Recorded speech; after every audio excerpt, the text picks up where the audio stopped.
Hello everyone. जय हिंद प्यारे साथियों। सफलता IQ PKY हमारे चैनल पर आपका पुनः स्वागत है।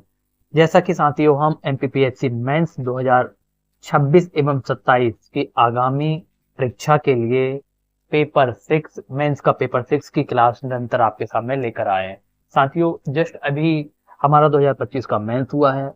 मेंस 2025 के पेपर का एनालिसिस करके आपने देख लिया होगा कि पेपर का लेवल क्या है और आयोग किस दिशा की ओर बढ़ रहा है।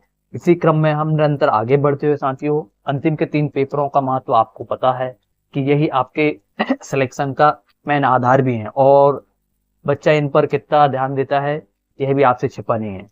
तो चलिए हम इन लास्ट का सबसे अंतिम पेपर 6 को मजबूत करने की कड़ी में आज हम लेक्चर नंबर 12 पे आ चुके हैं और आज का जो हमारा टॉपिक है वो राष्ट्रीय शिक्षा नीति 2020।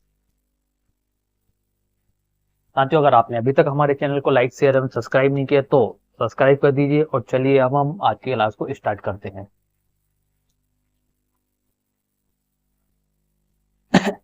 इस लेक्चर के साथ हमने अपना इस श्रृंखला का आगाज किया था। MPPSC मेंस में निबंध लेखन एक जटिल समस्या से समाधान तक का सफर कैसे करें। इन समस्याओं का समाधान हमने इन सारे आयामों के साथ किए थे साथियों जो आपको पहली क्लास में मिल जाएंगे। तो इसका डिटेल डिस्कशन आपको पहली क्लास में मिल जाएगा, आप वहां जाकर देख लीजिए। आज का जो हमारा ऐसे है वो न्यू नेशनल एजुकेशन पॉलिसी के साथियों। तो बिना कुछ देरी किए हुए हम आज की क्लास को स्टार्ट करते हैं।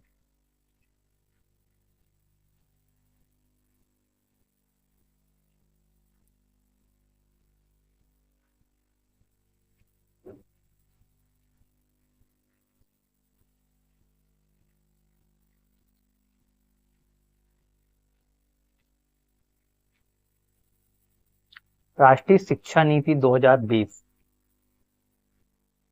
शिक्षा वह प्रकाश है जो अज्ञान का तामीर मिटाती है, नव भारत की नई सोच, जीवन का नया मार्ग दिखाती है। इस तरीके से हमने स्लोगन के साथ साथियों अपने लाइन के निबंध का आगाज किया। साथियों एक चीज मैं आपको बताना चाहूंगा कि स्टार्टिंग में आपको जो स्लोगन थोड़ी ज्यादा ही बड़े मिल रहे हैं, आप एक काम कीजिए चैट जीपीटी, जेमिनाई या फिर डार्क स्पेस पे जाकर और इन स्लोगनों को थोड़ा सा कम कर लीजिए। अभी आपको जो समथिंग आगे के जो ऐसे मिलेंगे, जैसे आज हमारे जो 15वें या 16वें लेक्चर से आप देखना तो आपको यहाँ से सिर्फ जो 6 से 7 शब्द के सिंगल एक लाइन के मिलेंगे। तो ठीक है जी, मुझे भी ये ज्यादा लाइन का लग रहा है, अपन इतना कैसे याद कर सकते हैं, तो आप थोड़ा सा इसमें चेंज कर सकते हैं, परंतु कोशिश करना इससे मिलता जुलता ही हो। या आप इसी को सिर्फ फर्स्ट लाइन बस लिख सकते हो, सेकंड लाइन मत लिखिएगा, ठीक है ना। आप इसी की सिर्फ फर्स्ट लाइन लिखिए, देख लीजिए दोनों जो आपको बेहतर लगे, क्योंकि आगे से जब मैंने सर्च किया तो जो मुझे भी बड़ा लगा तो फिर मैंने कम कर दिया। मतलब देखिए साथियों हम ऐसे छोटी छोटी चीजों से सीख रहे हैं। चलिए फिर, गांव के सरकारी स्कूल के कोने में बैठा पप्पू रोज ब्लैक बोर्ड को निहारता, जहां लिखे अक्षर उसे अपनी ओर खींचते तो, लेकिन रटने की मजबूरी उसके भीतर की जिज्ञासा को मार देती है। वह बनना तो वैज्ञानिक चाहता है, पर उसकी पूरी दुनिया केवल किताबों को हूबहू याद करके उत्तर पुस्तिका में उतारने तक सीमित थी। यह कहानी केवल पप्पू की नहीं बल्कि भारत की उस पुरानी शिक्षा व्यवस्था की है जहां क्या सोचना है सिखाया जाता है, कैसे सोचना है नहीं।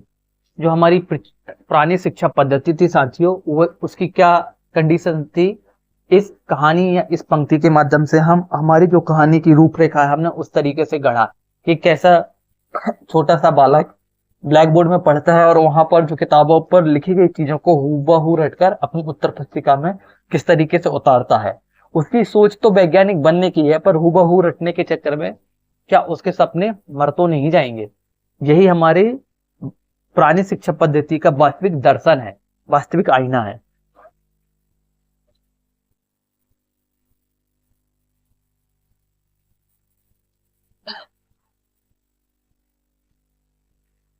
वर्तमान में जब हम डिजिटल क्रांति और कृत्रिम बुद्धिमत्ता के युग में जी रहे हैं, तब क्या हमारी पुरानी मैकाले शिक्षा पद्धति वैश्विक स्तर पर टिक सकती है? क्या रटन विद्या के इस चक्रव्यूह को तोड़कर हम अपने बच्चों को स्वतंत्र वैचारिक चिंतन दे पाएंगे? यह भी एक गंभीर समस्या है साथियों। यह भी हमारे लिए एक सोचने वाली बात है कि हमारी जो पुरानी मैकाले शिक्षा पद्धति चल रही है, जो रटन विद्या पर आधारित है, रटो और कॉपी में छापो, जो नंबर पर भागने वाली है, नंबर की होड़ पर जो शिक्षा पद्धति चल रही है, क्या हम उससे निकल कर बच्चों को एक बेहतर संकल्पशील विचारधारा या वैसी शिक्षा दे पाएंगे?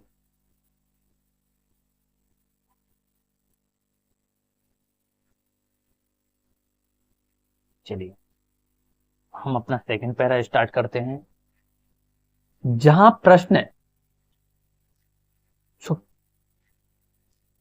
पूछने की आजादी वह शिक्षा एक बंधन हो, खोजी मन को जब पंख मिले तभी तो देश का अभिनंदन हो। इस तरीके से हम अपना सेकंड पैरा स्टार्ट करते हैं।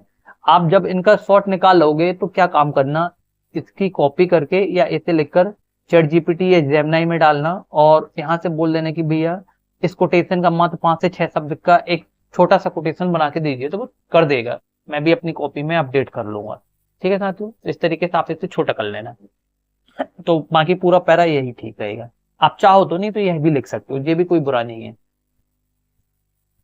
पप्पू के मन में उठते ये सवाल आज देश के करोड़ों युवाओं के यथार्थ बन चुके हैं, जो डिग्रियां लेकर भी रोजगार के लिए भटक रहे हैं क्योंकि उनके पास कौशल की कमी है।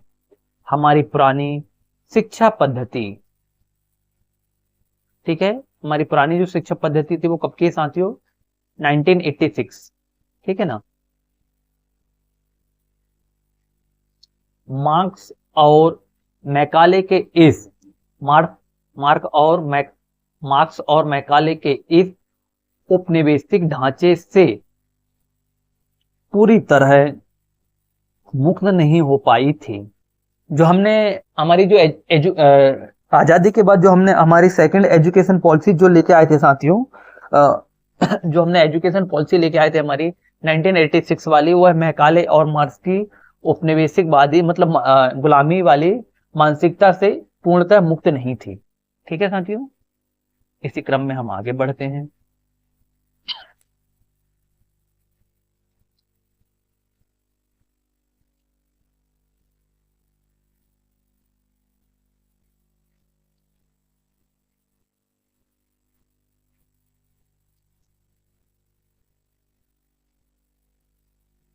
जहां लीक पर चलना ही सफलता माना जाता था, वर्तमान में बेरोजगारी की बढ़ती दर और उद्योगों की मांग के बीच का जो अंतर, स्किल गैप है, वह इस वैचारिक अंधभक्ति और रटने की प्रवृत्ति का दुष्परिणाम है।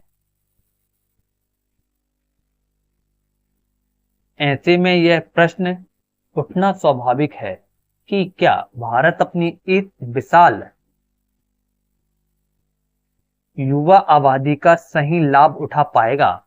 इस व्यवस्था को बदलने और पप्पू जैसे करोड़ों बच्चों के सपनों को सच करने के लिए हमें किस तरह की क्रांतिकारी बदलाव की आवश्यकता है? हमें किस तरह हमें किस तरह के क्रांतिकारी बदलाव की आवश्यकता है।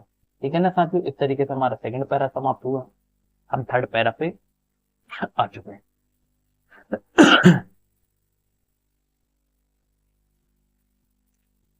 सिर्फ अक्षर होना सिर्फ सिर्फ साक्षर होना शिक्षा नहीं, विवेक जगाना असली ज्ञान है। जब चिंतन होगा युक्ति संगत, तभी बढ़ेगा देश का मान है। इन प्रश्नों का तार्किक समाधान के रूप में 29 जुलाई 2020 को कस्तूरी रंजन समिति की सिफारिश पर राष्ट्रीय शिक्षा नीति 2020 को मंजूरी दी गई, जो पुरानी समस्याओं का सीधा निदान प्रस्तुत करती है।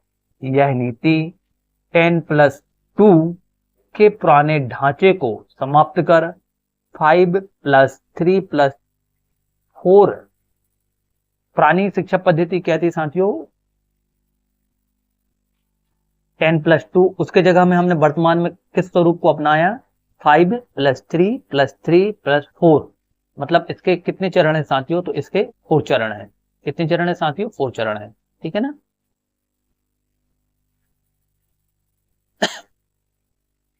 का एक लचीला एवं बहुआयामी स्वरूप सामने लाई है। ठीक है, फिर आप इसे वीडियो को रोककर नोट कर सकते हैं।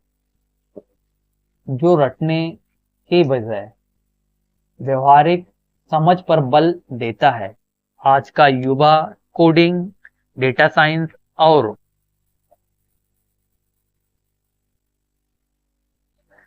वोकेशनल कोर्स को स्कूली स्तर पर सीख सकता है, जिससे शिक्षा केवल किताबी न रहकर जीवन उपार्जन का साधन बनेगी, आजीविका का साधन बनेगी।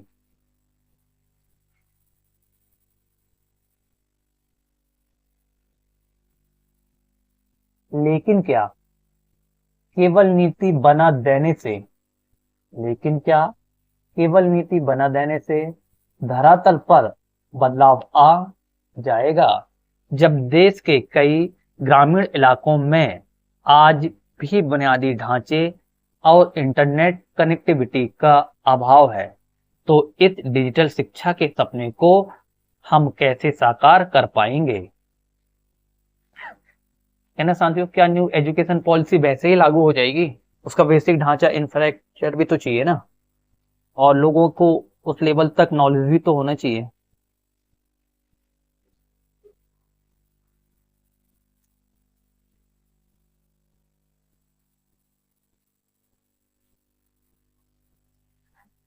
चुनौतियों को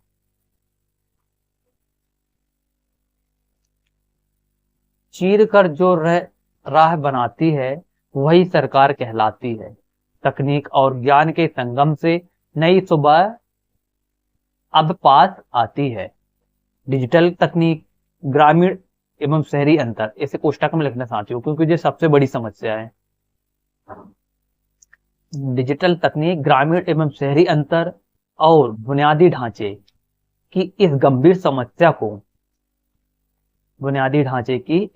समस्या को दूर करने के लिए सरकार ने पीएम ई शिक्षा, दीक्षा और स्वयं जैसे पोर्टल के माध्यम से शिक्षा का लोकतांत्रिकरण शुरू कर दिया है। वर्तमान में देश के सुदूर गांवों तक 1 क्लास 1 टीवी चैनल कार्यक्रम के तहत शिक्षा पहुंचाई जा रही है। क्या ना साथियों। इसके बाद जो पप्पू जैसे बच्चों के लिए ज्ञान के नए द्वार खोल रहा है, इसके सकारात्मक प्रभाव को देखें तो कोविड महामारी और संकट के दौर में भी इन पहलों ने पढ़ाई को सबसे ज्यादा बेनिफिट तो साथियों अभी हमने कोविड-19 में देख लिया। आज जो हमारे पास डिजिटल क्रांति का युग है, या डिजिटल शिक्षा का जो क्रांति आई है, इसका सबसे ज्यादा सदुपयोग तो इसी काल में हुआ है। जो कोर्स लाखों में बिकते थे आज वो हजारों में आ गए। नहीं तो सिविल सर्विस में तो कितनी ज्यादा लूट मची थी। सबसे ज्यादा बेनिफिट सिविल सर्विस वाले बच्चों को हुआ है इसका।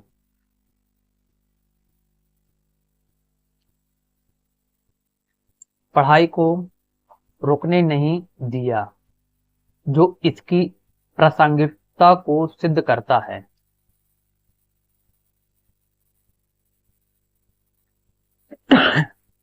परंतु जहां एक नकारात्मक पक्ष यह भी है कि केवल तकनीकी समावेशी काफी है। जब तक हमारे शिक्षकों को इस न्यू तकनीक एवं लर्निंग बाय डूइंग, कैसे सीखना के सिद्धांत के लिए प्रशिक्षित नहीं किया जाएगा, तब तक यह ढांचा कैसे सुदृढ़ होगा।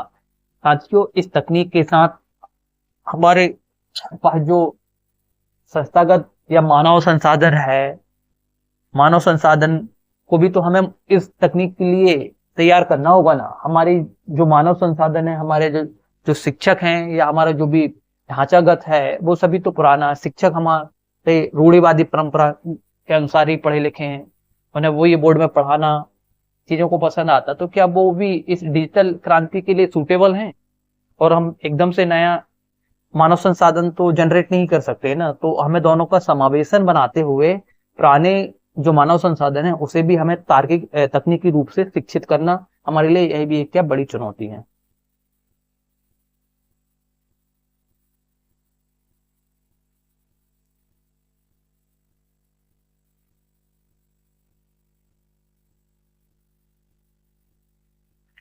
गुरु की महिमा अपरंपार, वही गढ़ेगा नया समाज।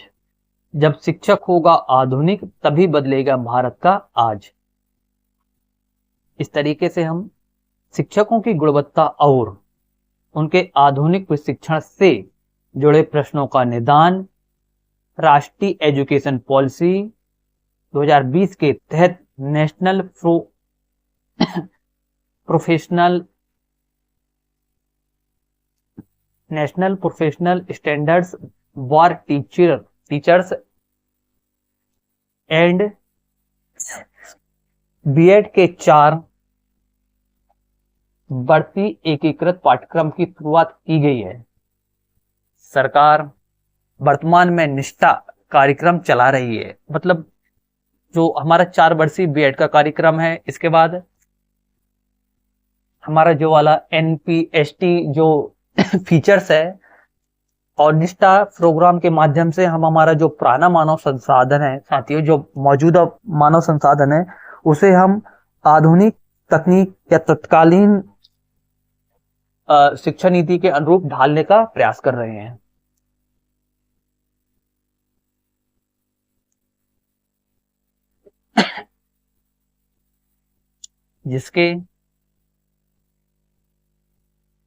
जिसके तहत लाखों प्राथमिक एवं माध्यमिक शिक्षकों को ऑनलाइन एवं ऑफलाइन माध्यम से आधुनिक शिक्षण विधि का प्रशिक्षण दिया जा रहा है, जिसके शिक्षक अब व्याख्यान के साथ मार्गदर्शक की भूमिका में भी आ रहे हैं। ठीक है ना साथियों? फिर भी व्यवहारिक समस्या है कि हमारे देश में उच्च शिक्षा एवं शोध का स्तर वैश्विक मानकों के अनुरूप क्यों नहीं हो पा रहा। इतने प्रयासों के बाद भी साथियों हमें जैसा परिणाम चाहिए वैसा परिणाम क्यों नहीं मिल रहा। भारतीय विश्वविद्यालय वैश्विक रैंकिंग में शीर्ष पर क्यों नहीं आ पाते, और इस कमी को दूर करने के लिए नीति में क्या प्रावधान चाहिए।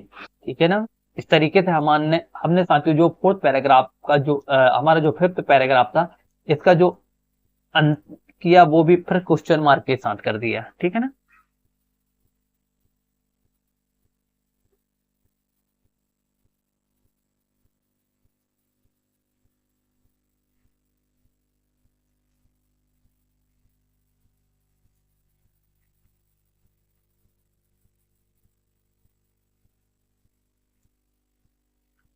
ज्ञान की सीमा तोड़कर बंधन से मुक्त होना होगा। कला, विज्ञान और वाणिज्य को अब एक ही धागे में पिरोना होगा।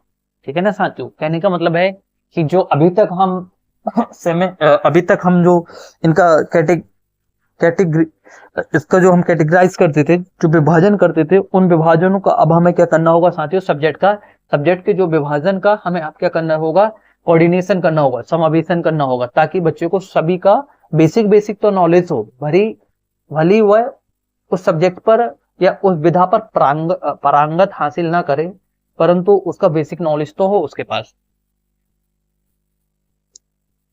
उच्च शिक्षा की इस जड़ता को तोड़ने के लिए नेशनल एजुकेशन पॉलिसी ने multi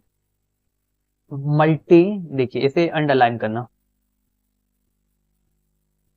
multiple entry and exit और अकादमिक बैठक ऑफ क्रेडिट, इसको अंडरलाइन करना साथियों। ये क्या है, हमारा हेड एक तरीके से जो पॉलिसी है उसमें जो हमारी एक तरीके से जो नीति का मुख्य टाइटल है वही। इस तरीके से ऐसे की पॉइंटों को आप अंडरलाइन करते जाना।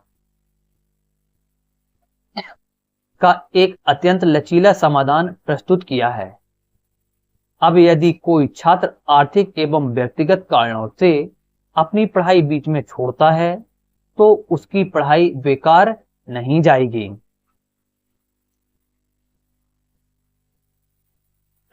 उसे सर्टिफिकेट या डिप्लोमा मिलेगा और वह बाद में वहीं से अपनी पढ़ाई पूरी कर सकेगा। वर्तमान में आईआईटी जैसे तकनीकी संस्थान में भी मानकी और कला के विषय पढ़ाए जा रहे हैं जो छात्र के व्यक्तित्व एवं समग्रवादी विकास सुनिश्चित करते हैं।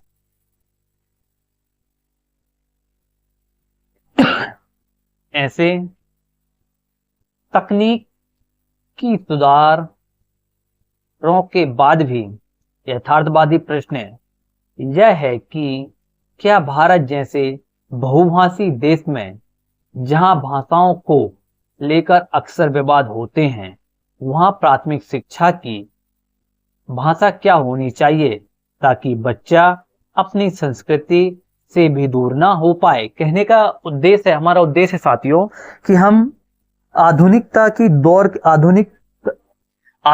तकनीक के दौर के साथ साथ अपनी जो सांस्कृतिक मूल्य हैं उनसे भी बिछड़े ना, हम दोनों के बीच में समावेशन बना पाए। पाश्चात्य संस्कृति एवं हमारी जो भारतीय संस्कृति है, इन दोनों के बीच में हम समावेशन बनाते हुए अपने भविष्य के सपने को साकार कर पाए।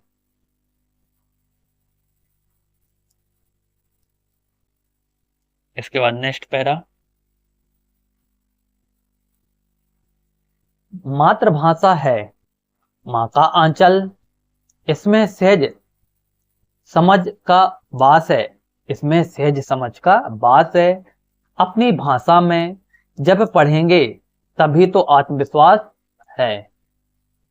ठीक है ना बच्चों, क्योंकि जैसा कि आपको पता है कि छोटे बच्चे की प्रथम गुरु माँ होती है, उसके साथ साथ मातृभाषा को भी अपनी जो लोकल भाषा उसी को मातृभाषा माना जाता है, क्योंकि परिवार जिस परिवेश में बच्चा रहता है वहां पर वह अपनी क्षेत्रीय भाषा या लोकल भाषा में ही बात करता है।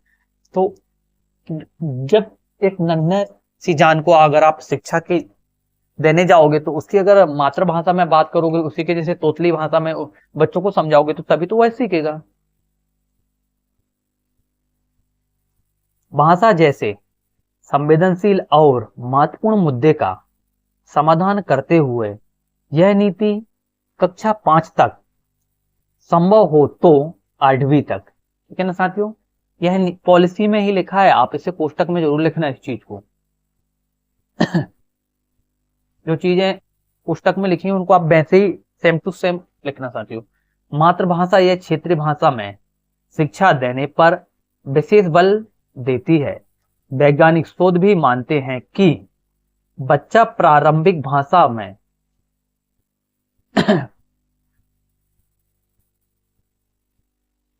अवधारणाओं को तेजी से एवं गहराई से समझता है। ठीक है साथियों,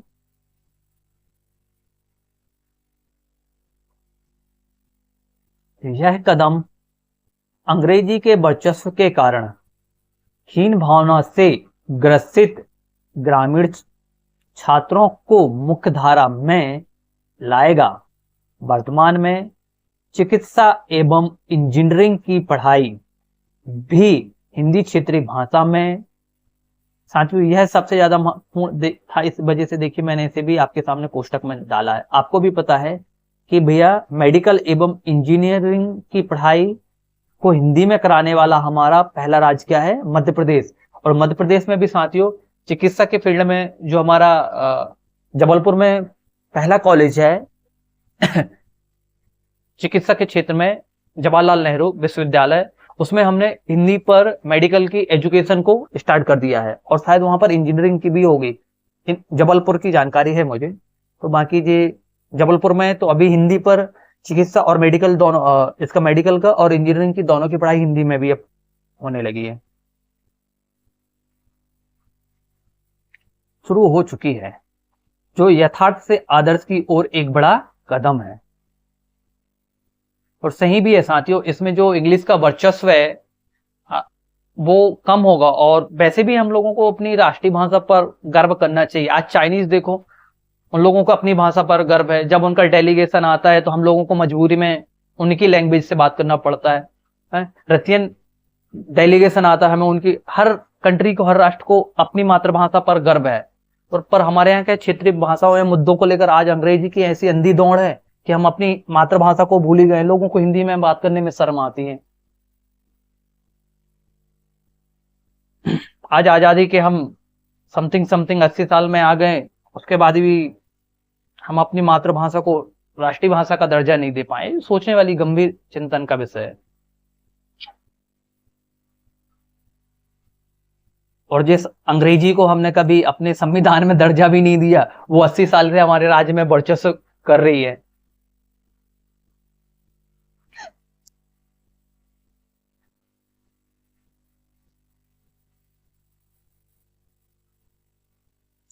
इसके बावजूद वैश्विक परिदृश्य को देखते हुए क्या हमारी स्थानीय भाषा आधारित शिक्षा छात्रों को अंतर्राष्ट्रीय स्तर पर प्रतिस्पर्धाओं के योग बना पाएगी? क्या हम अपनी जड़ों को पकड़कर वैश्विक गगन में उड़ान भर सकेंगे?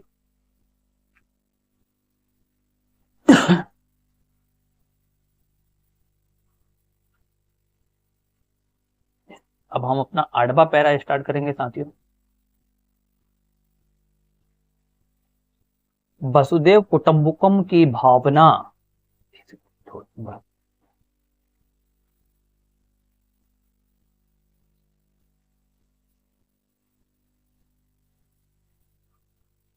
वसुदेव कुटुंबकम की भावना हमारी संस्कृति का आधार है। वैश्विक मंच पर भारत का ज्ञान अब रच रहा नया इतिहास है। स्थानीय एवं वैश्विकता के प्रतिद्वंद को समाप्त करने के लिए नेशनल एजुकेशन पॉलिसी 2020 शिक्षा के अंतर्राष्ट्रीयकरण का मार्ग प्रशस्त कर रही है। इसके तहत दुनिया के शीर्ष सब विदेशी विश्वविद्यालय को भारत में अपने कैंपस खोलने की अनुमति दी जा रही है। ठीक है साथियों, जिससे भारत के छात्रों को कम खर्च में वैश्विक स्तर की शिक्षा यहीं मिल सकेगी। साथ ही भारत को ग्लोबल स्टडी डेस्टिनेशन के रूप में विकसित किया जा रहा है, जिससे हमारे यहाँ ब्रेन ड्रेन, प्रतिभा पलायन, साथियों ये भारत की सबसे बड़ी समस्या है। हमारा जो ब्रेन ड्रेन, यह भारत की सबसे बड़ी समस्या है साथियों। हमारे देश का जो IIT IIM में पढ़ा हुआ बच्चा सबसे पहले विदेश क्यों भागना चाहता है? उन लोगों को वहां पैसे ज्यादा। आज वर्ल्ड की टॉप मोस्ट आप कोई भी कंपनी उठा के देखो, सब में भारतीय बैठा है। फ्लिपकार्ट, अमेजॉन, एक्स, ट्विटर, सभी में आपको तो भारतीय ही मिलेंगे।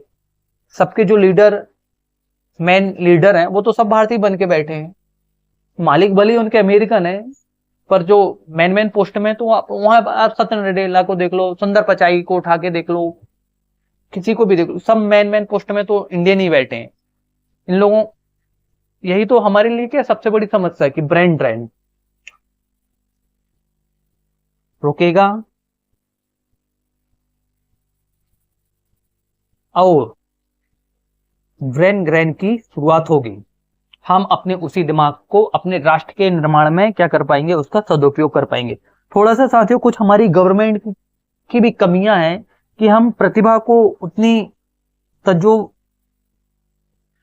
जो मिलना चाहिए उन्हें ना, वो नहीं दे पाते हैं। आप देखते हैं हमारे यहाँ आज वैज्ञानिकों कितनी रिस्पेक्ट है वो आपको भी पता है। टीचर को क्या रिस्पेक्ट देते हैं, टीचर को तो ऑलराउंडर ही बना के रखे हैं, कुछ भी हो मतलब थमा दो बस। यही तो रीजन है कि हमारे यहाँ प्रतिभा का पलायन होता है। जो सुरक्षा आज हम राजनेताओं को देते हैं ना साथियों, वही आज हम अगर हमारे जो समाज का पढ़ा लिखा वर्ग है उसे मिलने लगे तो शायद पलायन वैसे भी रुक जाएगा।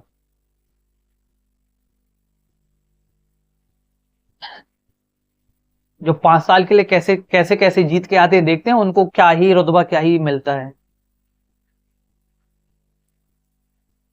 किस तरीके से जीत के आए वो किसी से छुपा नहीं है। लेकिन इन तमाम सरकारी प्रयासों और आकर्षक नीतियों के क्रियान्वयन के लिए जो व्यवहारिक बाधा है वह यह है,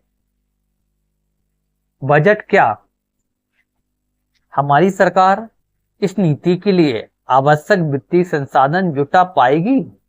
जीडीपी का 6%, साथियों बहुत आईएमपी है ये पॉइंट, याद रखना। हमने जो अभी जो हमारी न्यू एजुकेशन पॉलिसी है ना, जो न्यू वाली राष्ट्रीय शिक्षा नीति बनाए हैं 20 वाली, इसमें हमने क्या बोला कि हम अपनी जीडीपी का 6% एजुकेशन पर खर्च करेंगे। यह बहुत बड़ी बात है साथियों, इससे पहले हम अभी 2 से 2.5% ही एजुकेशन पर खर्च करते हैं। पर खर्च करने का जो लक्ष्य है वह कैसे पूरा हो पाएगा?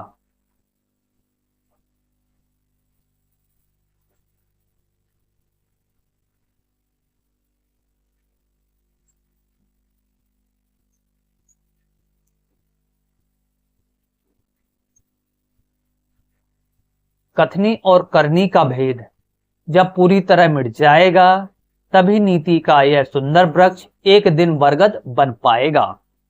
वित्तीय और प्रशासनिक चुनौतियों के इस यथार्थ को स्वीकार करते हुए यदि हम सरकारी प्रयासों की सफलता का मूल्यांकन करें तो शिक्षा बजट में निरंतर वृद्धि देखी गई है।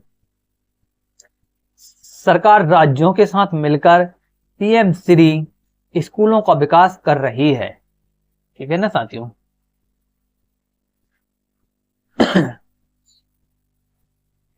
एक बार बजट के हालात देखिए, जो आर्थिक सर्वेक्षण आता बजट का आता तो उससे चीजें उसमें तो साफ साफ चीजें दिखी जाती हैं। पर हम एक प्रशासनिक अधिकारी बनने जा रहे हैं तो साथियों हम खुलकर विरोध नहीं कर सकते हैं। बड़ी दुविधा है यह भी। यह स्कूल आधुनिक प्रयोगशालाओं और स्मार्ट क्लासरूम संपन्न है। यह वामपंथी एवं दक्षिणपंथी विचारधाराओं के संकीर्ण चश्मे से परे या दूर हटकर यदि हम इसका निष्पक्ष विश्लेषण करें तो यह नीति मानव मूल्योन्मुखी या मुख दृष्टिकोण से प्रेरित है। आप इसे मुखी कर लीजिए साथियों, ये ज्यादा थोड़ा बेहतर अच्छा लग रहा है। मानव मूल्योन्मुखी ऐसा मुखी कर लीजिए इसे, दृष्टिकोण से प्रेरित है। ठीक है साथियों? जो हर बच्चे की अंतर्निहित क्षमताओं को बाहर लाने का प्रयास कर रही है, तो फिर इस पूरी यात्रा का अंतिम परिणाम क्या निकलता है? क्या आने वाले समय में यह नीति भारत को विश्व गुरु बनाने में किस प्रकार सहायक सिद्ध होगी? ठीक है ना साथियों, इस तरीके से हमारा 9वां पैराग्राफ समाप्त हुआ और हम अपने अंतिम पड़ाव पर आ चुके हैं निबंध के।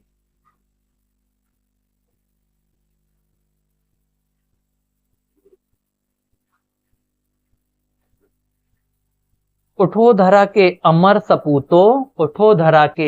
सपूतो, नया बिहान तुम्हारा है, ज्ञान विज्ञान के इस युग में अब विश्व गुरु भारत हमारा है। ठीक है साथियों, न्यू नेशनल एजुकेशन पॉलिसी 2020 केवल एक न्यू तो हम बोल रहे हैं साथियों, है ना बजट में ऐसा न्यू नहीं लिखा है, वहां पर नेशनल एजुकेशन पॉलिसी लिखा है।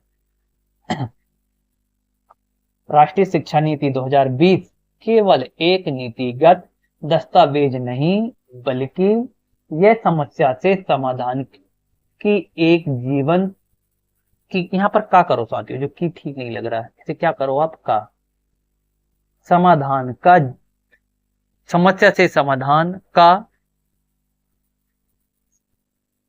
नहीं की, सॉरी कीच रहने दो यार, वो ही सही है।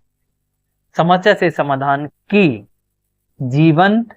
यह जीवंत यात्रा है, क्या है साथियों, यह जीवंत यात्रा है जो भारत के कल का निर्धारण करेगी। यह पुष्प जैसे करोड़ों होनहार बच्चों की आंखों में पल रहे वैज्ञानिक बनने के सपने को यथार्थ के धरातल पर सच करने का महासंकल्प है। आने वाला भविष्य एक ऐसे भारत का है जहां ज्ञान केवल आजीविका का साधन नहीं, बल्कि आत्म साक्षात्कार और वैश्विक कल्याण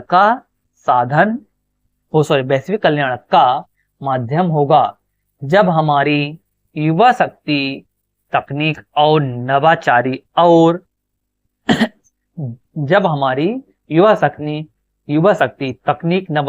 और सकारात्मक सोच से परिपूर्ण होकर आगे बढ़ेगी, तो वह दिन दूर नहीं जब भारत पुनः सोने की चिड़िया और विश्व गुरु के अपने प्राचीन गौरव को आधुनिक कलेवर में पुनः स्थापित कर लेगा। आशा और विश्वास का यह दीपक यूं ही जलता रहे और देश की प्रगति के पथ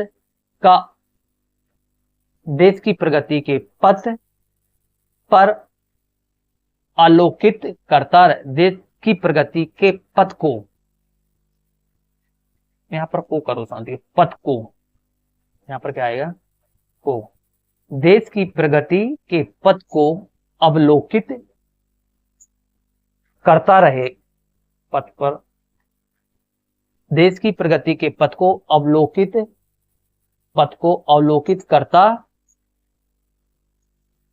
करता रहे। इसे भी थोड़ा सा चेंज कीजिए, करता रहे। ठीक है ना साथियों, देखिए लिखते टाइम मैंने फ्लो में स्पीड में लिख दिया, ठीक है ना। तो साथियों इस तरीके से हमने एक आदर्श, बहुआयामी और आशावादी समाधान दिया। वास्तविकता के अनुरूप चीजें जो भी हैं, पर हमें हमारा जो समाधान देना है साथियों, उसका एक सकारात्मक निदान, एक सकारात्मक हमारा क्या होना चाहिए, अंत होना चाहिए हमारा निबंध का। जैसे कि साथियों हमने कसौटियों में देखा था कि हमारा ऐसे समस्या से शुरू होना चाहिए, बीच में उसका समाधान बताते हुए हमें जो अंतिम में निदान कैसे देना है साथियों, आशावादी देना। तो हमारा जो अंतिम पैरा था वह कैसा था, आशावादी था, बहुआयामी आशावादी था। ठीक है ना साथियों। इस तरीके से हमारा जो आज का लेक्चर नंबर 12 वो यहाँ पर अपने अंतिम पड़ाव की ओर आता है। साथियों आपने अभी तक वीडियो को लाइक नहीं किया तो वीडियो को लाइक कर दीजिए, हमारे चैनल को सब्सक्राइब कर लीजिए। साथियों यह हमारा प्लेटफॉर्म है, यहाँ पर आपको यह सभी सुविधाएं अवेलेबल कराई जा रही हैं। समय के साथ साथ सभी सुविधाओं और भी स्टार्ट की जाएंगी इस प्लेटफॉर्म पर। साथियों यह सभी चीजें आपको अवेलेबल कराई जा रही हैं। साथियों यह हमसे जुड़ने के माध्यम है। इस तरीके से हमारा कॉन्टेक्ट नंबर है, आप हमसे डायरेक्ट जुड़ सकते हैं कॉन्टेक्ट नंबर के माध्यम से। साथियों हम एक दूसरे से जुड़ सकते हैं और अपने विचारों को साझा कर सकते हैं। टेलीग्राम चैनल की लिंक है साथियों, यह आपको डिस्क्रिप्शन बॉक्स में भी मिल जाएगी। और इसी प्रकार की जानकारी पाने के लिए हमारे चैनल को साथियों, अगर आपने अभी तक चैनल को सब्सक्राइब नहीं किया तो साथियों चैनल को सब्सक्राइब कर लीजिए, ताकि हमें आपका प्रत्यक्ष सहयोग मिल सके और हम और भी अधिक इसी प्रकार से मेहनत करने के लिए मोटिवेट हो। साथियों आपका सहयोग, आपका साथ ही हमें आगे बढ़ने के लिए और ज्यादा मनोबल प्रदान करेगा। वीडियो को अगर आपने लाइक नहीं किया तो वीडियो को लाइक कर दीजिए, अपने दोस्तों के पास शेयर कर दीजिए। साथियों आप भी जानते हो हम जिस लेक्चर को लेके आ रहे हैं, यहां तक पढ़ते पढ़ते बहुत कम ही बच्चे आते हैं। आपने भी कोचिंग की ही होगी, अगर आप एमपीपीएससी में आए हो तो आपने देखा होगा किसी भी कोचिंग संस्थान का जो कोर्स स्टार्ट होता है वह स्टार्टिंग के 3 पेपर से होता है, क्योंकि वो सब परंपरागत एवं रूढ़िवादी विषय हैं। बच्चा थोड़ी बहुत पढ़ा लिखा होता है, इतिहास और अधिकतम मैंने भी पढ़ा है साथियों, कोचिंग में देखा है कम से कम 50% प्लस कोचिंग का तो मुझे भी नॉलेज है। 50 से 70% हर कोचिंग इतिहास से करती है शुरुआत। पता है क्योंकि बच्चों को कहानी सुनने में बढ़िया मजा आता है, लंबी लंबी कहानी फेंकते हैं, अपन सुनते जाते। 3 महीने 4 महीने सिर्फ इतिहास चलता है 3-4 महीने में इतिहास खत्म होता है और पूरे साल भर में आपके 3 पेपर खत्म होते हैं, दिन के 3 पेपर में बंटाझार होता है। ठीक है, या तो वो आपको पुराना कोर्स अवेलेबल करा देते हैं या तो किसी के साथ मर्ज कर देते हैं, बस ऐसी कहानी चलती है। और जैसे तैसे 8-9 महीने बीतते हैं, फिर से नया कोर्स लॉन्च हो जाता है।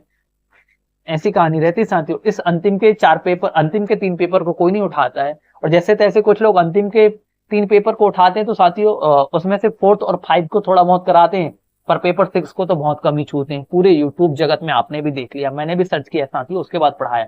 जैसे तैसे आएंगे तो कसौटियां तो हर कोई बता देगा, उन कसौटियों को जमीन पर कैसे उतारना है यह भी तो कठिन चीज है ना साथियों।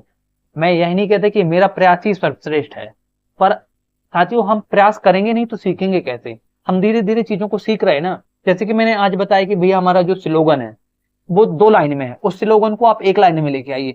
उस स्लोगन को 1 लाइन में भी मत लाइए, मुश्किल से 5 से 6 शब्दों का स्लोगन बनाइए बस।